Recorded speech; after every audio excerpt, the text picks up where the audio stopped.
여러분 하나님을 사랑하십니까? 아멘. 아멘. 오늘 하나님께서 우리에게 주시는 말씀은 누가복음 14장 25절에서 35절의 말씀으로 무엇까지 버릴 수 있는가 입니다. 무엇까지 버릴 수 있는가? 아니요, 그대로. 자, 여러분 혹시 더 이상 쓸모가 없는 물건인데도 못 버리는 습관이 있습니까? 소위 말하는 묵은 짐이라고 하죠. 왜 그럴까요? 왜 못 버려요? 왜 못 버려요? 그쵸? 언제 쓸지 모른다. 예, 저 같은 경우도 저희 아이들이 이게 제가 저 삶에 아쉬웠던 거예요. 왜냐면 어린 시절에 뭐 수많은 제가 첫 번째 썼던 글씨도 있었을 것이고 무언가 있었을 거 아니에요. 근데 흔적들이 하나도 없다는 게 너무 아쉬워서 굉장히 좁은 집임에도 불구하고 저희 아이들이 유치원 다닐 때부터, 그러니까 어린이집 다닐 때부터 그렸던 무슨 엄마가 도깨비같이 생긴 그런 그림들, 아이들 낙서 쪼가리들부터 아이들의 일기장, 과제 제출했던 것들, 이런 것들을 몇 박스 가지고 있어요. 많은 사람들이 이렇게 더 이상 지금 사실 쓸모가 없잖아, 이 물건들이. 그죠? 그런데도 이렇게 버리지 못하는 것은 이것이 하나의 추억의 산물일 수 있고, 방금 말씀하신 대로 언젠가 다시 쓸지도 모르겠다라는. 근데 다시 쓸까요? 사실 그렇지는 않더라고요. 또 뭐 이게 물건이 얼마나 차지한다고, 또 이런 거, 이거 누가 준 선물이라서, 그래서 아까워서, 이거 비싼 건데, 대표적으로 뭐예요? 옷 못 입는데 이거 비싸게 준 옷이라, 가방도 비싼 건데, 신발도 비싼 거는 낡아도 못 버리죠. 이런 것들. 또 막상 받았는데 제대로 사용하지 못했다, 내지는 심지어 어떤 사람은 물건이 가득 쌓이지 않으면 없으면 불안해가지고 이런 강박, 이런 장애 등이 있어서 어떤 사람은 어떻게 버려야 될지 모르겠다, 버리는 방법을 모르는 사람들도 있대요. 여러분도 이 중에 하나인 것 같아요. 전 많이 포함이 됩니다. 그래서 집이 좁은데도 불구하고 저희 집에 짐이 많은 이유는, 예를 들어 분명히 읽은 책인데도 다시 읽을지 몰라서 안 버리는 책이 많고, 왠지 내가 이렇게 책을 많이 읽었다는 걸 보여주고 싶어서. 저는 이제 꿈을 꿨단 말이에요. 내 아이가 결혼할 때 아이의 그죠? 이런 추억의 산물을 같이 보내주리라. 안 가져가요. 내가 가져가 그러자. 그건 엄마 거래요. 자기 거가 아니래네. 이제 제가 죽기 전에 해결을 하고 가야 되겠어요. 거기에 보면 아이들이 그 당시에 막 썼던 일기장을 보면 너무 재밌는 거예요. 어린아이의 티 없이 그 맑은 눈으로, 제 작은 아이가 계약이 며칠 안 남은 상태였나 봐요. 계약이 얼마 안 남았다. 그런데 선생님의 눈이 싸나워지고 있다. 왜 그런지 모르겠는데 왜 그러냐고 했더니 방학 숙제가 밀린 거예요. 그랬더니 선생님이 빨리 이걸 이제 하라고, 아마 학원에서 했는 건지 그러면서 그 수미상관법에 의해서 다시 계약이 가까워지고 있다, 선생님들은 싸나워지고 있다, 이렇게 썼는데 엄청나게 웃었어요. 이런 것들 때문에 물건을 못 버리는데요. 정말로 그렇다면 우리가 애초에 얘기한 대로 다시 쓸까, 내지는 정말로 이것이 그 정도의 가치가 있을까, 이리저리 자리만 차지하고 있지 않을까. 신앙생활을 시작한 우리에게도 마찬가지라. 예수를 따르기로 했으면 다시 쓸 일도 없고, 또 오히려 그것이 불필요하거나 방해가 되는 물건들을 못 버리고 있지는 않을까. 그래서 예수를 따르는데 결정적인 장애를 제공하지는 않는가, 이런 생각을 하면서 오늘 말씀을 받읍시다. 수많은 무리가 함께 가서 예수께서 돌이키사 이르시되. 그래서 예수님께서 지금 14장에 계속적으로 이제 이 안식일, 이 어떤 이런 그 사건과 관련돼서 이제 잔치 비유도 하시고, 교만하지 않고 스스로 낮아지는 자에 대한 이제 교훈을 이렇게 내리시자 많은 사람들이 예수님을 이제 추앙하기 시작합니다. 그래서 수많은 무리들이 잔치집을 떠난 예수님을 따라가고 있는 거예요. 여기에는 처음에 따르던 무리들보다 그 소문을 듣고 점점 많은 무리들이 예수님을 따르기 시작했다, 이런 뜻인데요. 이들에게 이제 주님께서 말씀하시기를, 무릇 내게 오는 자가 자기 부모와 처자와 형제와 자매와 더욱이 자기 목숨까지 미워하지 아니하면 능히 내 제자가 될 수 없다, 이런 말씀을 해주세요. 이게 이제 알고 보면 예수님의 지금 귀한 교훈을 받고, 내지는 속이 칼칼했고 자기들 마음에도 대부분이 높은 자리보다는 끝자리에 앉을 말석에 앉는 자들이 많았던 그 시대에 자기들의 마음을 시원케 해주는 것 같으니까 이분을 추앙했는데 예수님께서는 이들에게 나를 따르려면 이런 정도의 정신을 가지고 따라야 된다 이렇게 말씀하면서 첫 번째 하신 말씀이 예수 최우선주의의 삶을 살려고 마음먹어야 내 제자가 된다 이렇게 말씀하십니다. 자, 특히 여기에 내게 오는 자라고 할 때는 제자를 말씀하시는 거예요. 예수님에게 자신의 모든 전 삶을 걸고 따라오는 그런 각오를 한 자들이라면 어떤 행동을 우선적으로 해야 되냐면 자기 부모와 처자와 형제와 자매. 부모님 버릴 수 있어요? 내 남편, 아내 버릴 수 있어요? 자식 버릴 수 있어요? 형제, 자매. 그래서 이 세상 가운데서 가장 가깝고 그래서 결코 수위를 가늠할 수 없는 기본적인 관계. 아이들한테 엄마가 좋아, 아빠가 좋아. 요즘 애들은 뭐라 그러죠? 엄마도 좋고 아빠도 좋아. 근데 저희는 어렸을 때 어떻게 했죠? 엄마가 좋아, 눈치 없이. 요즘 애들은 참 똘망똘망해요. 사실 엄마도 아빠도 버릴 수가 없잖아요. 그렇다고 누구 말 맞다나 부모님을 버리겠냐고요. 그런데 이렇게 가장 가깝고 기본적이고 가장 친밀한 관계까지도 예수의 복음에 장애가 된다면 기꺼이 그 관계를 사실은 버릴 수 있는 버린다는 표현이 굉장히 살벌하긴 하지만 그 관계를 넘어서 그들보다도 더 예수님을 뜨겁게 사랑하는 마음으로 따라야 된다. 지금 그런 말씀입니다. 특히 여기에 그 자기 부모 형제 자매를 미워하는 것을 넘어서 뭐까지 미워해야 된대요? 자기 목숨. 세상에 자신을 존재할 수 있게 하는 가장 기본적인 조건인 목숨 없으면 아무것도 아닌데 이것까지 버릴 정신으로 예수를 따라야 된다라는 얘기예요. 미워하다라는 말은 미세오라는 말로 미워하다 그러니까 뭐 죽인다는 뜻으로 이해하는데 그것보다는 그 당시에 이제 그 팔레스틴이 셈족어입니다. 그래서 노아의 아들 중에 그죠?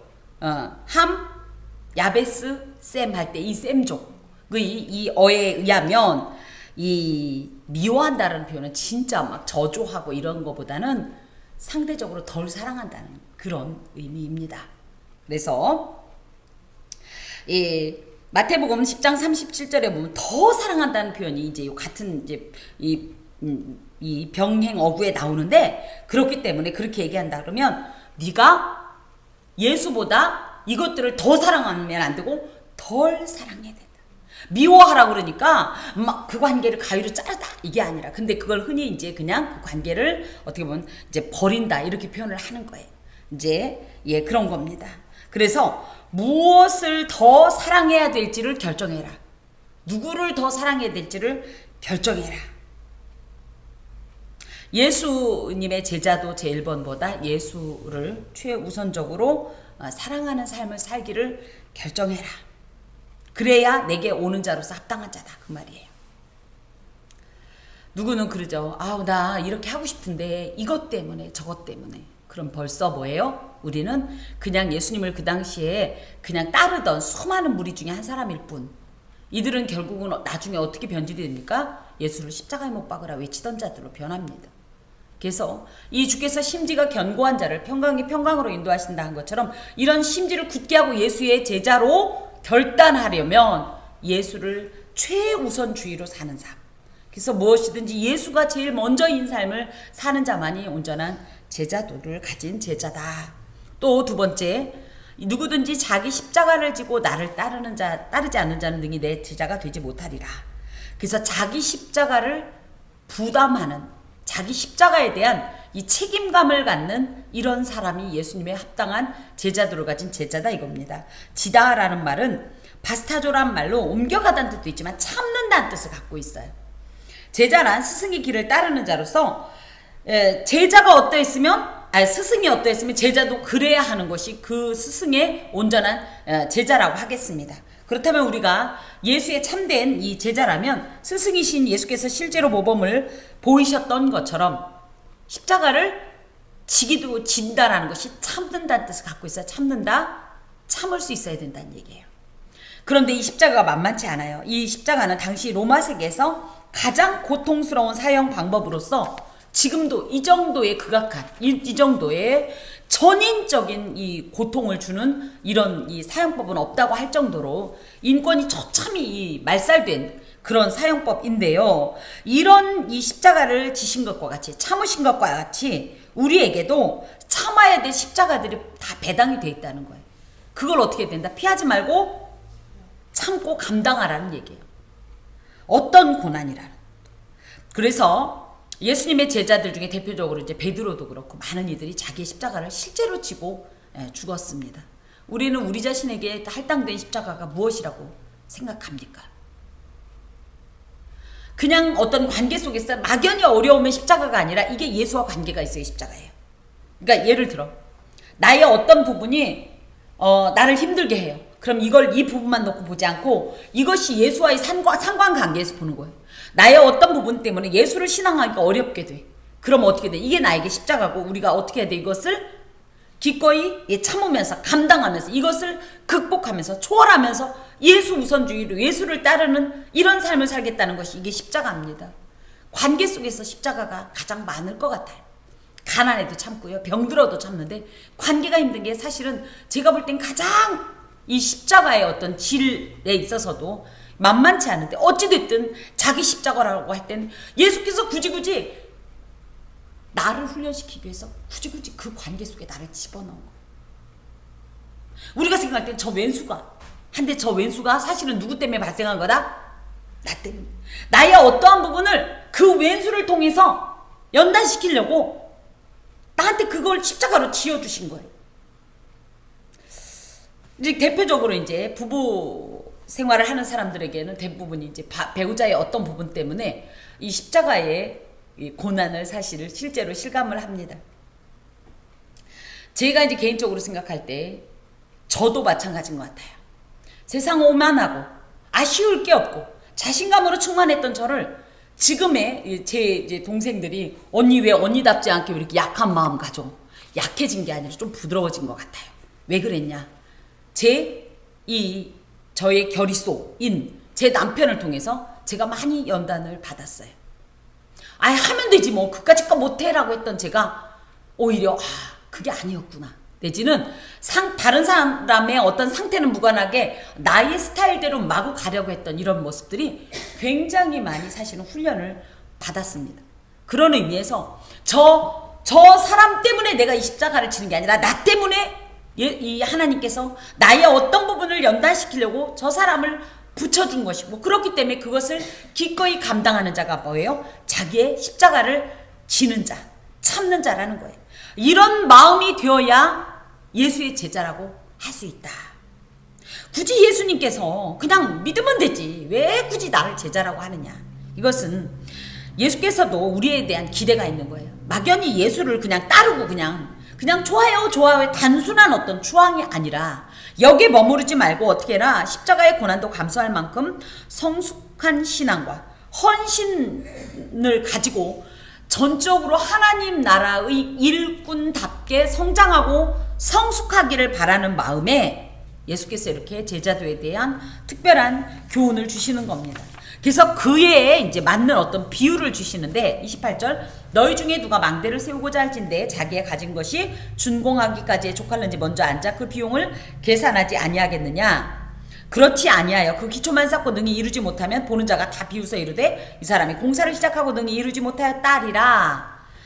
이게 사실은 예수님께서 그냥 지어낸 얘기가 아니라 그 당시에 이 얘기를 딱 들으면 그 듣는 청중들은 다 아하 하고 떠올리는 사건이 있었어요. 이게 뭐냐면 헤롯 왕이요 건축과 굉장히 그래서 그 세 번째 성전이죠. 솔로몬 성전, 그 다음에 스룹바벨 성전, 그 다음에 이제 헤롯 성전이에요. 예수님이 계실 때 그때까지도 46년 동안 준공했던 이 헤롯 성전을 지은 헤롯 대왕 아래에 수많은 헤롯 일가들이 건축 사업을 어마어마하게 이루었는데 그 이유가 뭐냐면 자신들의 세력을 과시하기 위해서.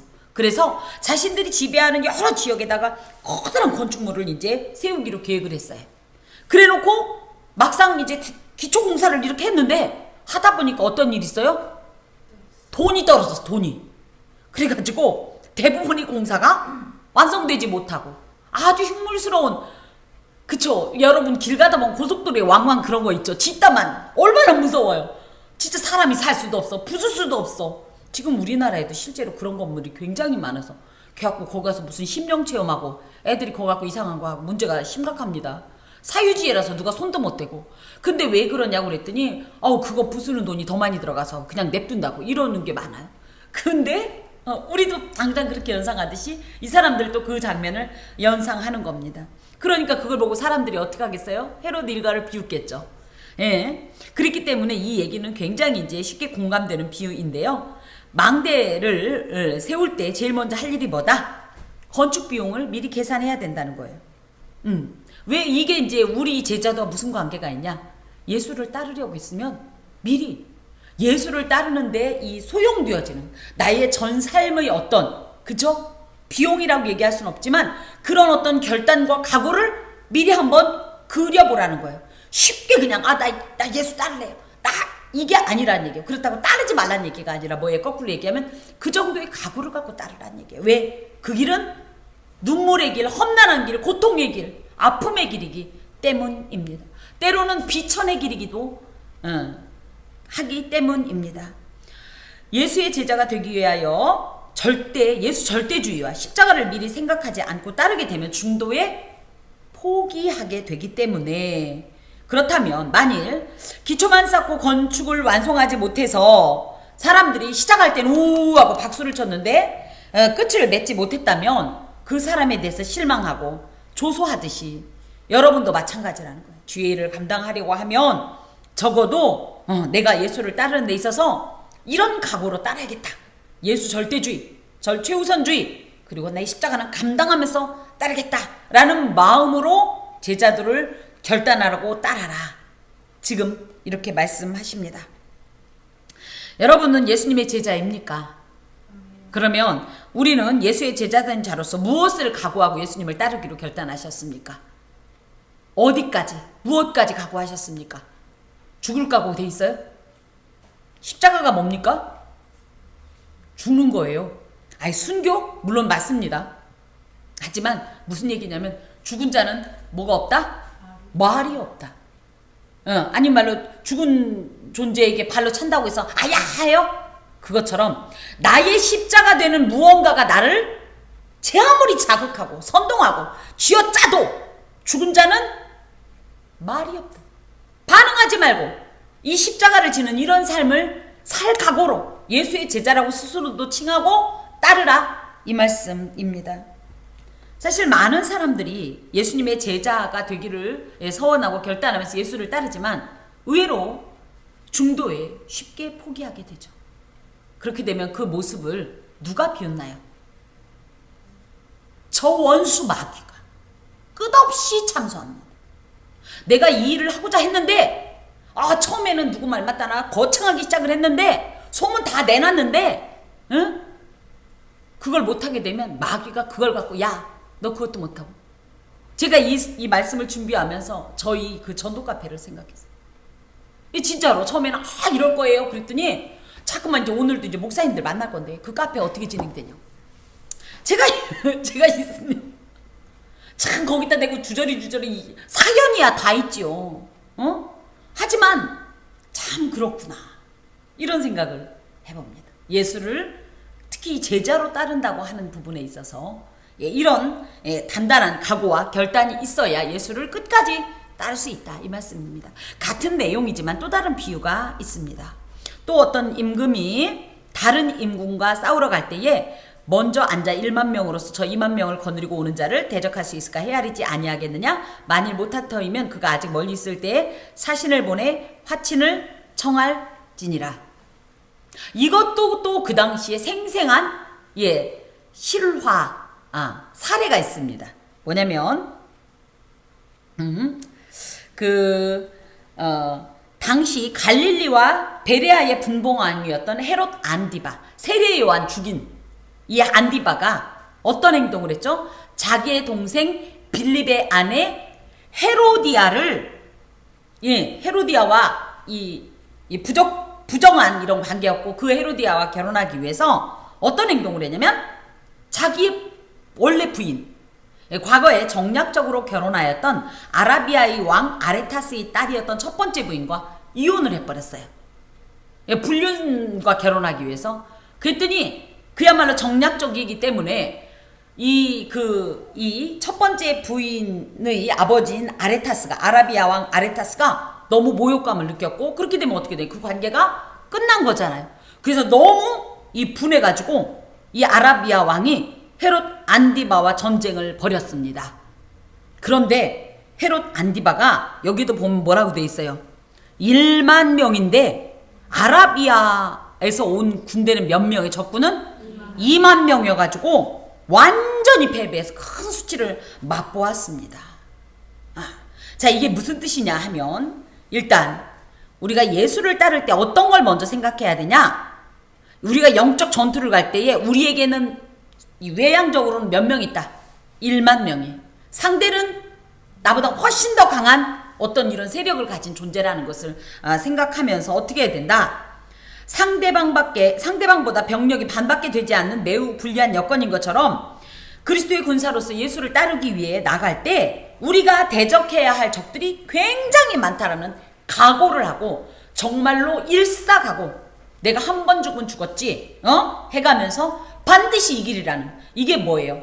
넉넉하면 그런 마음 안 가져도 되는데 그렇지 않다라는 얘기예요.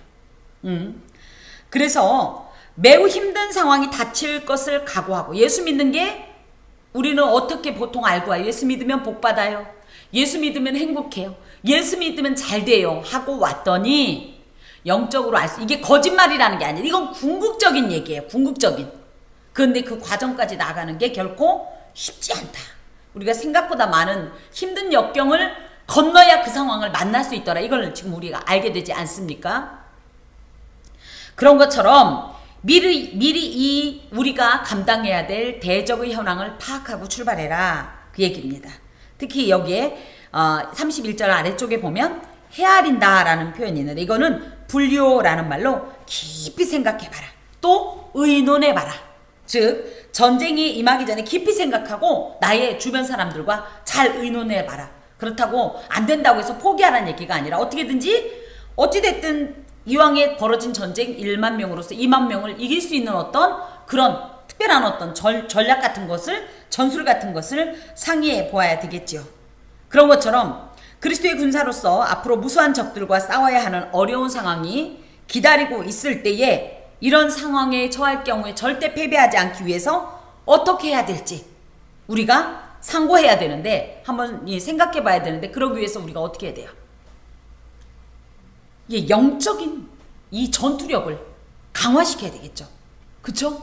그래서 우리가 무슨 일을 할 때 항상 뭐부터 해요? 기도하고 나가는 게 바로 이겁니다. 이 헤아리다라는 표현이 뭐예요? 깊이 생각한다니까 생각하고 만다는 얘기가 아니라 어떻게 하면 이 상대를 이길 건가 고민하듯이, 우리도 예를 들어 우리가 전도 노방전도를 가더라도 뭐합니까? 기도하는 이유가 뭐예요? 하나님께서 이 전쟁에서 나는 1만이지만 오히려 이 1만으로서 2만을 이길 수 있는 능력이 되어 주옵소서, 이렇게 기도하는 것 아닙니까? 그렇기 때문에 에베소서 6장 10절에서 20절에 보면 우리에게 영적 전투복을 착복하라고 기록하고 있습니다. 이 영적 전투복을 착복하고 영적 전쟁에 임할 때에만 우리가 패하지 않을 수 있다.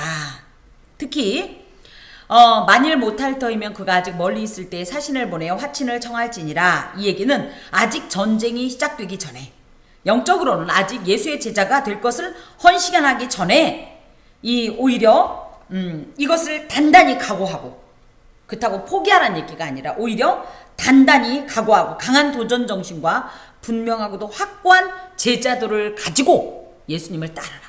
그러니까 나는 죽을 각오로 주님을 따르겠습니다. 이런 마음으로 예수를 따르는 것이 진정한 예수께서 원하시는 제자도이고, 그렇게 따라야 중도에 포기하지 않고 실패하지 않고 패배하지 않고 끊어지지 않고 끝까지 주를 따를 수 있다. 이 말씀입니다. 이와 같이 너희 중에 누구든지 자기의 모든 소유를 버리지 아니하면 능히 내 제자가 되지 못하리라. 이와 같이, 그래서 예수님의 제자가 된다는 것은 이렇게 내가 과연 예수를 끝까지 따를 수 있는 것인가, 나의 부족함을 오히려 부족함으로써 상대를 이길 수 있는 것인가? 그래서 그러기 위해서 예수의 능력이, 이 거룩한 능력이 내게 임해서 내가 이길 수 있겠다는 이런 헤아림을 가지고 예수를 따라야 되는데, 거기에서 하나가 더 추가됩니다. 그게 뭐냐면 자기의 모든 소유를 버리는 것까지 포함이 돼요. 그러니까 다시 정리하면, 예수의 제자가 되려면 첫 번째 제자도 예수 절대 우선주의, 두 번째 자기 십자가를 부담해라, 책임져라, 세 번째 자기의 모든 소유를 버려라. 내 모든 소유는 뭐예요? 내 모든 소유, 아이고 그럴 줄 알았어, 돈 내라 소리잖아 일까요? 응?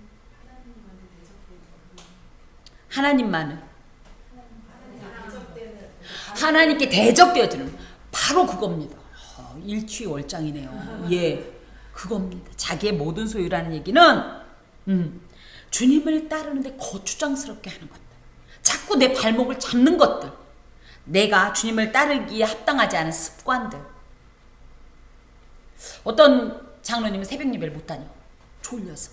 그러면은 진짜 피곤하냐? 아니, 노신 지 오래되셨어요. 근데 왜 못 다녀? 밤늦게까지 바보 상자에 매여서 그거 보다가 또 유튜브 보다 졸려서. 이렇다면 이 습관이 예수의 제자로 사는 게 예수의 제자로 나아가기에 합당한 소유인가요? 어떻게 해야 돼요? 버리는.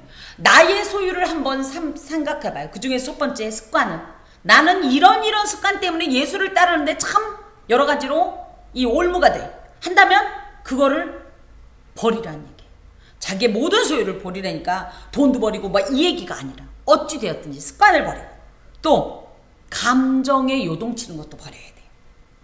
제가 굉장히 생각보다 낭만소녀예요. 낭만소녀, 문학소녀. 어렸을 때 제 꿈이 시인이었어요. 여류 시인. 요즘은 시 안 써요. 가끔 한 줄 써요. 한 줄. 그만큼 감정이 굉장히 조금 흔들렸던 사람. 내가 감정적으로 막 이렇게 젖으면 어떻게 할 줄 모르는데 놀라운 역사가 있습니다. 제 개인적인 간증이지만, 저는 그래서 굉장히 낭만파 이랬는데 자꾸만 이것 때문에 예수 안에서 넘어지는 일들이 많았어요. 근데 예수께서 제가 이 사역을 나가기 전에 아주 그냥 뿌리까지 싹 뽑아서, 지금은 문제가 뭐냐? 너무 뺐어. 제가 오죽하면 그래요. 하나님, 저 군대에서 제대하듯이 은퇴하면요, 그거 다시 주세요. 나 그거 너무 좋아했는데. 비가 오면 왠지 부침개 막걸리 이건 아니고 막 왠지 그 비를 맞고 싶고, 낙엽 막 오독오독 밟아 불내고 싶고 막 이런 것들. 그런 감정들을 말끔하게 빼셔가지고. 그리고 이런 것도 있어요. 사실은 누가 나를 어떻게 보나 이걸 의식하는 다 그런 게 있는데, 그런 부분을 많이 하나님께서 조금 무덤덤하게 만드셨어요. 좀 뻔뻔스러워졌다고나 할까? 그러다 보니까 정말 확실히 자유합니다. 이것도 내 소유였는데, 그래서 저는 일단 맡겨놨어요. 하나님, 저 은퇴하면 다시 주세요. 진짜로 기도합니다. 저 원래 자연인 김재란으로 돌려놔 주세요. 저 원래 이런 애 아니었잖아요. 사역할 땐 이 모습으로 쓰시는 거 하나님께서 만지셔서 쓰시는 건 맞는데, 그래도 그건 주세요. 제가 이러는 것 중에 하나가 요겁니다. 또 무엇이냐? 가치관. 나는 이거라고 생각하다. 예수 아니라 누가 봐도 소용없다. 이런 쓸데없는 가치관이나 신념이 있다면 이것도 소유예요. 이것도 버려야 돼요. 우리가 예수님을 뛰어넘고 예수님을 이기는 이놈의 가치관 때문에 어떻게 하는 거예요? 야곱이 그 고집 부리다가 한두 뼈 아래 하나님께서 그 부러뜨리시듯이 우리가 그것 때문에 그렇게 고통을 당합니다. 내 스타일, 내 고집, 내 방식, 똑같은 말인가? 네. 그래서 하나님의 말씀보다, 하나님의 명령보다, 하나님의 이 어떤 교훈보다 더 강한 나의 모든 것 버려야 돼요. 관계를 여기서도 이제 지금 26절에도 말씀하셨지만, 관계에 매이는 사람이 있어요. 사람들이 어떻게 생각할까? 내지는 이 사람 때문에 예수님을 자꾸 이 순위에서 밀려놓는 이런 일들이 있다면, 이제 대표적으로 이게 누가 있을까요? 한때 우리 세대가 그랬던 것 같아요. 우리의 자녀를 우상화하지 말자. 우리 이런 얘기 할 정도로 그냥 우리 부모님들은 먹고 살기 바빠서 자녀가 우선순위가 아니었죠. 물론 이제 그렇긴 하지만 어찌됐든 그랬다면 우리는 조금 여유로워지니까 그 사랑의 대상이 자녀에게 우리의 모든 것을 올인해서 애가 아프다고 교회 안 와. 애가 오늘따라 기분 나쁘다고 해서 교회 안 와. 제가 진짜 실제로 신혼교구를 이렇게 목회하면서 굉장히 어이가 없었던 게 그거예요. 저희는 예를 들어 뭐 살다 보면 부부끼리 다툴 수도 있죠. 그래도 어떻게 해요? 부부싸움 했다고 핑계대고 교회 와. 눈물 난다고 교회 와. 애 아프다고 교회 와. 제가 아이 아플 때 새벽에 무조건 왔습니다. 왜냐면 밤새도록 아이를 업고 서 있으니까 시간이 너무 안 가니까 걸어서 교회를 왔어요. 시간 보내느라고. 그러면 이제 저희 이제 담임 목사님께서 꼭 그랬어요. 아이고 예은이가 어제 밤새 아팠구나. 왜 밤새 아파서 기도받으러 오는 거예요. 그러면 제가 딱 들어오면 목사님께서 예배 끝나고 꼭 기도를 해주셨어요. 그러고 제가 이제 소아과를 데리고 가곤 했는데, 근데 요즘 그게 달라졌어요. 요즘 친구들은 어때요? 오히려 애가 아프다고 교회를 안 나와. 우리는 애가 아프다고 교회를 왔는데, 그죠? 다퉜다고 기분 나쁘다고 안 와. 비 온다고 안 와. 눈 온다고 안 와. 이런 것들도 다 예수 안에서 버려야 해요. 예수님의 제자가 된다는 것은 자기의 모든 소유를 버릴 때 가능하다는 얘기예요. 결코 아무 생각 없이 따를 수 없는 길입니다. 오히려 정말 깊이 아주 사례롭게 생각하면서 분명한 결단과 헌신을 가질 때에만 가능한 길입니다. 그러면서 소금이 좋은 것이나, 갑자기 다른 말씀 하시는 것 같지만 연결되는 말씀에 소금이 좋은 것이나 소금도 만일 그 맛을 잃으면 무엇으로 짜게 하리요. 땅에도 거름에도 쓸데없어 내버리느니라. 들을 귀가 있는 자는 들을지어다. 소금은 이제 원래는 그냥 소금이라고 돼 있지만 이게 무슨 말이냐면 소금이라는 할라스라는 말에 토할라스라는 말에 앞에 사실 여기는 생략되어 있지만 카이라는 원어 속에는 카이라는 이 단어가 들어있는데 이게 뭐냐면 조차도라는 뜻이에요. 그래서 얘기를 하면 짠맛을 낼 수 있는 것이 소금밖에 없는데 그 소금조차도 짠맛을 잃어버리면 무엇로 짠맛을 낼 수 있냐? 무엇으로 대체할 수 있냐? 지금 이 얘기예요.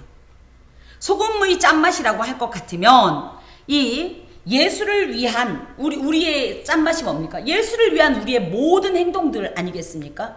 이것이 유일하게 그 예수를 위한 그 모든 행동들, 사랑과 헌신의 행동들을 할 수 있는 존재는 예수 믿는 우리밖에 없는데, 우리조차도 그 짠맛을 내지 않으면, 예수를 위한 헌신을 하지 않으면, 희생을 하지 않으면, 그분을 따르는 삶을 살지 않으면 도대체 누가 예수님의 그 길을 따르겠느냐? 누가 하나님 나라의 여군으로 살겠느냐? 누가 하나님의 나라를 선포하겠느냐? 지금 이 말씀이에요. 그래서 우리가 어떤 사명감을 가져야 되냐, 어떤 정체의식을 가져야 되냐, 자기의식을 가져야 되냐. 나는 누구다? 소금이다. 나밖에 짠맛을 낼 자가 없다. 나밖에 예수의 제자로서 살아갈 자가 없다. 누가 하겠지가 아니라 나밖에. 그런데 그런 나조차도 침잠하며, 그런 나조차도 소금으로서의 역할을 하지 않으면 어떤 일이 있냐?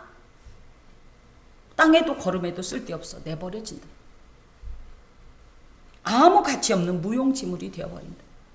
예수를 믿는다고 해서 다 믿는 게 아니라 예수를 믿는 자가 그 소금의 짠맛을 내듯이 예수의 사람으로서, 예수의 제자로서의 삶을 살지 않으면 믿는다는 이름뿐이란 얘기예요. 그렇기 때문에 힘겨워도 예수의 제자들을 우리가 가슴에 새기고 예수의 제자로서 살아가야 한다. 즉 자기의 모든 소유를 버리는 이 철저한 헌신만 예수의 제자로서 갖추어야 할 모든 자세를 갖는 것이다, 이 말입니다. 특히 땅에도 거름에도 쓸데없어 내버린다, 이건요, 고대 이스라엘에게 있어서 짠맛을 잃어버린 소금은 쓰레기로 취급되었어요. 그래서 버려지고 사람들의 발에 밟혀버립니다. 이게 좀 이해가 가요한가요? 소금이 짠맛을 잃어버렸다는 이런 표현이 이해가 가요한가요? 사실 우리나라의 현재의 소금으로 생각하면 이건 말도 안 되고 앞뒤가 안 맞는 소리인데, 자, 사해가 짠 거 알죠? 뭐 성경은 염해라고 합니다. 그런 것처럼 거기에는 그게 왜 그러냐면, 물론 이제 증발만 되고 유입만 돼서 그렇다고도 하지만 암염, 바위 덩어리 자체가 소금이고, 근데 이 바위가 100% 소금은 아니에요. 그래서 이 바위를 갖다가 녹입니다. 그러면 그 안에 있는 소금 성분이 쏟아져 나와요. 그러고 나면 그 나머지 돌덩어리들은 소금은 소금인데 뭐예요? 짠맛을 잃어버린 소금이에요. 그러니까 이걸 어떻게 한다는 거예요? 우리 어렸을 때 연탄 다 타고 나면 어떻게 했죠? 연탄재 길목에다가 질척질척한테 막 밟듯이 그렇게 버렸어요. 그렇게 버리면 어떻게 해요? 연탄재 사람들이 어떻게 했어요? 자근자근 밟으면서 다녔듯이 이 소금 찌꺼기 소금, 그러니까 찌꺼기 소금이죠. 그럼 얘가 진짜 소금이 짠맛이 안 나지만 전혀 안 짠 건 아니에요. 그래도 어찌됐든 얘도 소금은 소금이었어요. 근데 짠맛을 빼앗겨버리는 소금이죠. 응? 그래서 사람들이 이렇게 밟는다 그 얘기입니다. 우리나라의 현재의 이 소금으로 이해하지 마시고 그런 이야기인데요. 이것은 천국 시민으로서의 본분, 즉 예수를 닮은 모습, 성도의 온전한 삶을 다하지 못한 사람들은 결국 세상 사람들로부터 경멸을 받으며 짓밟힘을 당하게 된다라는 거예요. 우리 그런 얘기하죠. 저 사람 교회 장로래. 아이고 저런 게 무슨 장로야. 이런 얘기 해보진 않았어도 들어보셨을까요? 저 사람 목사래. 무슨 저런 게 목사야. 이 사람들이 목사라고 해가지고 목사님 하나요? 이게 뭐예요? 그 답지 못하게, 그 직분에 합당하지 못하게 살면 사람들이 어떻게 한다? 비난, 조소. 예. 얼마나 비참합니까? 이것이 또 역사적인 것과 연결이 되는데요. 초대교회 시대부터 초대교회 시대 일찍부터 복음을 전달받았던 소아시아 교회, 대표적으로 우리가 하고 있는 요즘 빌립보, 에베소, 뭐 이런 골로새 이런 곳이 다 소아시아 교회거든요. 그 교회가 이 하나님의 이 복음을 받았어요. 이 바울로부터 해서 받았어요. 그런데 믿음은 있다고 하는데 예수의 제자로서의 합당한 삶을 살지 못하게 되자 어떤 일들이 있었냐면 지금 현재 소아시아 지역은 종교가 기독교가 아닙니다. 뭘까요? 이슬람. 이렇게 짓밟혔다는 거예요. 이렇게. 그래서 어떻게 됐어요? 마침내 흔적만 있고 교회는 소멸됐어요. 웃긴 게 뭔지 알아요? 그들이 우리가 성지순례를 가면 소아시아 지역을 가면요. 이슬람 교도들이 다스리는 지역을 가는 거예요. 그래서 걔네는 뭐 해요? 기독교의 유물을 이슬람 교도들이 유지하고 그걸 관리하고 돈 벌어요. 교회가 어떤 하나의 유물이 돼서 사람들의 관람료를 받게 하려고 지어진 거예요. 그게 자기 역할을 못하니까 이런 일이 있다는 거예요. 우리 또한 교회가 소금의 짠맛을 잃어버리면 지금 실제적으로 우리 짠맛 다 잃어버려서 사람들이 교회를 얼마나 우습게 여깁니까? 오늘 아침에도 만나지만 교회가 뭘 잘못했다고, 그죠? 뭐 주는 것만 해도 뭐 거기에 뭐 묻은 것처럼 무슨 바이러스 묻은 것처럼 혐오하는 사람들도 있잖아요. 왜 그러냐? 결과적으로 역사적으로 우리가 소금조차도 짠맛을 잃어버렸기 때문에 결국 그것 때문에 예수의 이름이 지금 수치를 당하고 있지 않습니까? 개독교로. 자, 오늘 말씀의 제목이 무엇이라고요? 무엇까지 버릴 수 있느냐? 예수를 따르기 위해서. 내가 예수를 따르는 것을 방해하는 내 삶의 장애와 올무가 있다면 그것이 무엇인지를 한번 생각해 보실까요? 난 이 부분 때문에 늘 장애가 이 예수님을 따르는데 걸림돌이 돼 하는 것이 있을까요? 그럼 그걸 우리는 어떻게 해야 된다고요? 버려야 돼. 버려야 돼. 땅의 탯줄, 즉 세속적인 삶에 대한 집착. 어떻게 하면 잘 먹고 살까? 어떻게 하면 좀 사람들하고 좀 누려볼까? 하는 이런 세속적인 이 삶의 집착, 또 불경건한 목적에 대한 미련. 그래서 하나님과 무관한 어떤 즐거움을 추구하는 삶, 그리고 하나님과 무관한 욕심들을 땅의 탯줄이라고 할 때 이것을 끊을 때에만 그리스도를 따를 수 있습니다. 끊으셔야 돼요. 버리셔야 돼요. 여 앞에 서 있는 목회자는 그걸 다 버렸을까요? 그래서 늘 괴롭고 그걸 끊어내느라고 늘 몸부림을 칩니다. 자, 또 믿음은 면죄부가 아닙니다, 여러분. 면죄부가 뭔지 아시죠? 돈만 내면 그냥 딸랑 하면 그냥 지옥에서 천국으로 간다는 이 거짓 구원. 믿음이 거짓 구원이라는 게 아니라 우리는 믿는다고 얘기하지만 반쪽짜리 믿음이에요. 믿음은 뭐예요? 반드시 행함이 있어야 돼요. 그 행함이 뭡니까? 소금이 가져야 될 짠맛을 내는 게 행함이에요. 마치 신앙을 만사 형통의 부적처럼 여기고, 그죠? 그래서 예수 믿으면 병 고치고 복 받는다고 하니까 사람들이 우르르 몰려왔다가 생각대로 안 되니까 또 미련 없이 교회를 떠나는 이런 양태들을 보면서, 또 믿음으로만 구원을 얻는다는 이 신득이의 교리를 오해해서 마음대로 살면서 나 믿어! 나 하나님 믿는다고! 나 교회 다니잖아! 로 자꾸 이 잘못된 어떤 이런 이 교리적인 신앙을 갖는다지, 내지는 하나님의 은혜를 너무 값싸게 취급하는 이런 현실 속에서 믿음은 결코 복받기 위한 수단으로 여기는 부적이 아니라는 사실을 기억하시기 바랍니다. 믿음이라고 하면 반드시 야고보가 얘기한 것처럼 행함이 동반돼야 돼요. 어떤 행함? 예수의 제자로서의 그 행동 말이에요. 반대로 예수와 하나님을 위해서 자신의 생명까지도 내어놓는 엄청난 헌신과 희생이 있을 때 믿음이 완성되는데, 우리는 너무 그냥 믿으면 끝난다고 그러니까 믿음과 행동을 무관하게 삶과 이 별개로 뒀다 보니까 지금 문제가, 그래서 기독교가 이렇게 비난을 당하는 겁니다. 그래서 예수의 제자도가 우리에게 확실하게 심겨져야 되는데, 그러기 위해서 무엇보다도 특히 나를 비우면 예수가 최우선주의로 떠오릅니다. 다 나와 관계된 거예요. 내 감정, 내 가치관, 내 습관, 내 삶, 내 관계를 내려놓을 때 예수가 비로소 절대 우선주의가 될 수 있는 겁니다.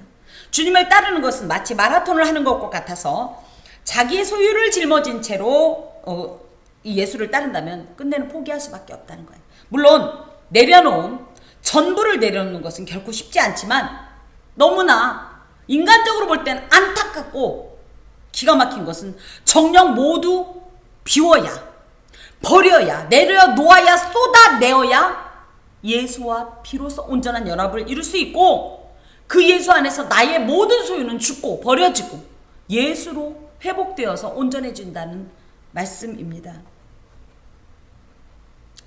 예수님을 따른다고 하면서 우리는 혹시 오늘도 더 많은 것을 소유하고자, 세속적인 나의 집착과 미련을 충족하고자 우리의 기도의 제목이 그것에 집중되어 있지는 않은지 생각해 보아야 합니다.